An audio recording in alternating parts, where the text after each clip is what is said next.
இந்தியாவில் இருக்கக்கூடிய மாநிலங்களிலேயே ஒரு சிறப்பு நம்ம மாநிலத்திற்கு உண்டுங்க. அது என்ன சிறப்புன்னு பார்த்தீங்கன்னாக்கா, இந்த நடிகர்களை நம்பி நாட்டை ஒப்படைப்பது. சமீபத்தில பார்த்தீங்கன்னாக்கா, சைஃப் அலி கான் நம்ம பாலிவுட் நட்சத்திரம். ஒரே நேரத்தில 100 பேர் அடிப்பாரு. 100 பேர் கத்தி எடுத்துட்டு வந்தாலும் அத சமாளிக்கக்கூடியவரு. 100 பேர் கன் எடுத்து ஷூட் பண்ணாலும் அதையும் சமாளிக்கக்கூடியவரு. ஒரு வெட்டோ, ஒரு கீறலோ தன் மீத படாம ஹீரோயிசத்தை காட்டக்கூடிய அந்த சைஃப் அலி கான், அவரோட வீட்ல புகுந்து கொள்ளையடிக்க முயன்ற ஒரு கொள்ளையன் அவரை 6 முறை கத்தியால் குத்தியிருக்கிறான். அவருக்கு 6 இடத்துல பயங்கரமாக அடிபட்டிருக்கு.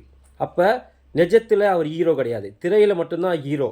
மக்கள் இதை நம்ம புரிஞ்சிக்கணும். அதே போல் தான் இன்றைக்கி தமிழகத்தோட சாபக்கேடு என்னன்னு பார்த்தீங்கன்னாக்கா, இதுவரை நம்ம ஆண்ட முதலமைச்சர்கள் எல்லோருமே பார்த்தீங்கன்னாக்கா 90% பேர் நடிப்பு என்னும் பிம்பத்தின் மூலம் வந்தவர்கள். நாமளும் அதை நம்பி நம்பி நம்பி அவங்களுக்கு ஓட்டு போட்டு இன்றைக்கும் சரி, சில பேர் நடிச்சிட்டா போதும், மக்கள்கிட்ட வந்துட்டு நமக்கு ஒரு ஆதரவு இருக்கும், அந்த ஆதரவை வச்சு அவங்கள ஏமாற்றி அரசியலுக்கு வந்துடலாம், முதலமைச்சர் ஆயிடலாம், மினிஸ்டர் ஆயிடலாங்கிற கனவுல தான் இன்றைக்கி இருக்கிறாங்க.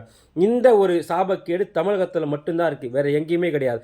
உண்மையான ஹீரோவாக இருந்தாக்கா திரையிலும் ஒரே மாதிரி தான் இருக்கணும், நிஜத்திலும் ஒரே மாதிரி தான் இருக்கணும். ஆனால் நிஜத்தில் ஒரு மாதிரி, திரையில் ஒரு மாதிரி இருக்கிற ஹீரோக்களை எப்படி நீங்களாம் நம்பி ஓட்டு போடுறீங்கன்னு தெரியல. நான் இது வரைக்கும் எந்த ஒரு நடிகருக்கும் நான் இதற்கு ஓட்டு அளித்தது கிடையாது, வாக்கு அளித்தது கிடையாது. அந்த எண்ணம் ஏன் நம்ம தமிழக மக்களுக்கு வரமாட்டேங்குது? ஏன் இப்படி ஒரு போலியான பிம்பத்தை நம்பி இந்த நாட்டை குட்டிச்சவராகிறதுக்கு நீங்கள் துணையாக இருக்கிறீங்க? தயவு செஞ்சு நீங்கள் மாறுங்க. இந்த திரையுலகில் இருக்க வேண்டியவர்கள் தான் நம்மளை ஆள வேண்டுமா? வேறு ஒரு தனிநபரோ, ஒரு புத்திசாலித்தனமான ஆளோ, இல்லை ஒரு நல்ல ஒரு சிந்தனை மிக்க மக்களை நல்வழிப்படுத்தக்கூடிய ஒரு நபர் நம்மளை ஆளக்கூடாதா? எப்போது பார்த்தாலும் இந்த திரையில் இருக்கக்கூடியவங்களுக்கு பின்னாடி தான் நம்ம அலையணுமா? இது யாருக்கு? எல்லாருக்கும் பொருந்தும். அஜித்தாக இருந்தாலும், விஜயாக இருந்தாலும், ரஜினியாக இருந்தாலும், எம்ஜிஆராக இருந்தாலும், ஜெயலலிதாவாக இருந்தாலும், கருணாநிதியாக இருந்தாலும், ஸ்டாலினாக இருந்தாலும், உதயநிதி ஸ்டாலினாக இருந்தாலும், யாராக இருந்தாலும் சரி, ஏன் நம்ம ஒரு திரை பிரபலத்துக்கு பின்னாடியே நம்ம ஓடுறோம்? இந்த சிந்தனை திறன் நமக்கு ஏன் குறைவாக இருக்குது?